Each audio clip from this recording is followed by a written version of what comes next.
Okay, may kumakalat, no, na balita, no, na ite-trade daw si Marshall Lassiter. May pangalan Lassiter for Noy Baclao and Ray Guevara.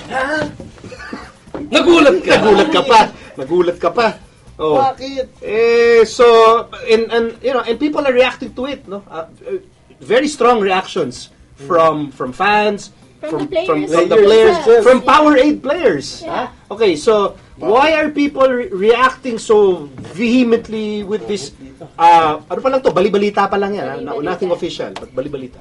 Kasi given na meron silang Cinderella run, na napakaganda, napaka-inspiring, you would think na you wouldn't move, diba, anything sa Powerade. You would think na you would stay Maybe you'll for add. Maybe you'll add more, but wouldn't give up a very valuable guy sa roster mo. Kung at the start of the season, I actually said na I would give up JV Castro for a big man. Pero after nitong run na to, parang hell no, diba?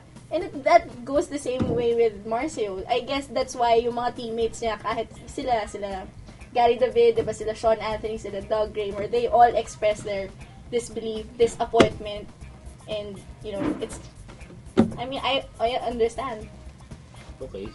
Ikaw Magu. Kasi understandable na upset yung players dahil to go through something like they did, the first 8 seed to ever make the finals, this and that. Ibang story that builds your talaga, yung bond talaga. Jai would know this perfectly na iba pagka dumang kayo sa pagsubok na ganun, tapos bigla na lang may mawawala pala sa inyo. Ang sa akin, ang problema nila, sinasabi, big man, for this next conference, it should be no problem whatsoever.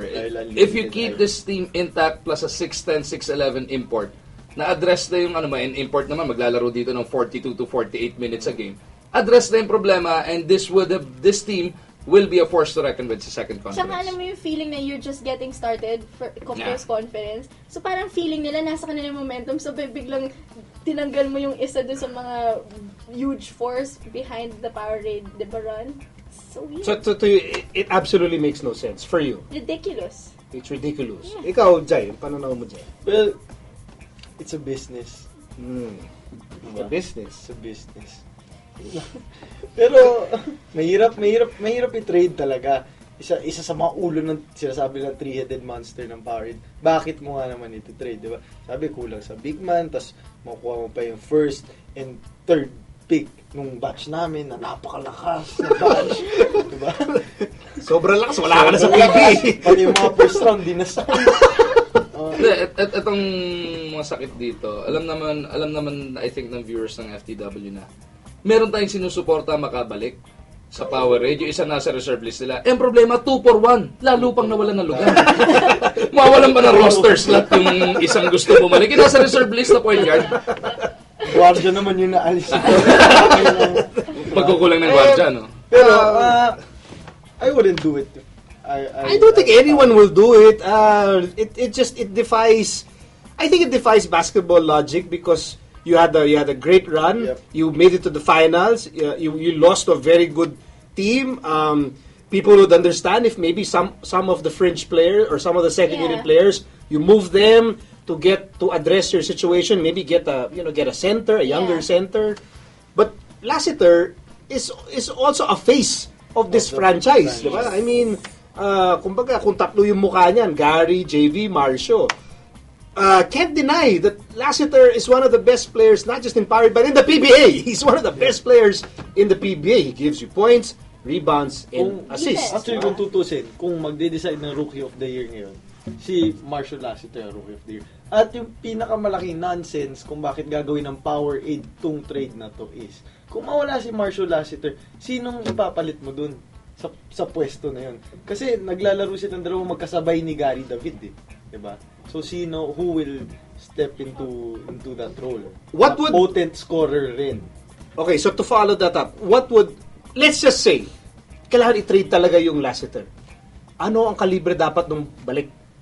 Who can it be? Who should it be? Just to, make it sensible for everyone. Somebody really dominant, somebody like Lassiter. Sonny Dos, diba? Parang kumbaga kailangan na... dominant, hindi yung no disrespect or whatsoever, pero hindi naman yung second unit na big guys ng kabilang team, di ba? You need somebody who's gonna fill in that huge spot, at least. To say na a number 4 draft pick is gonna be traded for a 1 and a 3 in a previous draft, hindi naman yun lang yung numbers nun eh. Even in fantasy, masushoot down yan sa fantasy league natin pag league votes. Wala na sa liga natin. Walang mag-trade. Walang mag-trade. Napakastricto namin sa liga natin.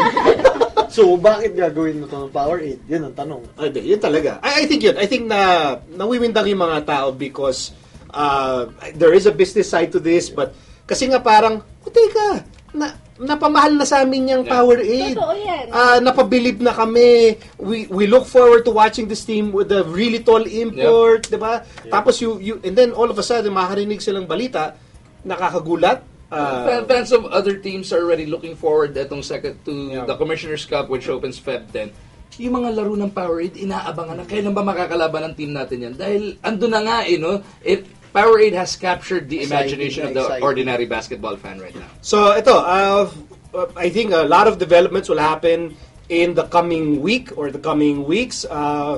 Let's just hope that when all is said and done, that it will all make sense. That the integrity of the league is still intact. And that you will have a chance to bring it back. Most important of all, guys! Player na ulit to!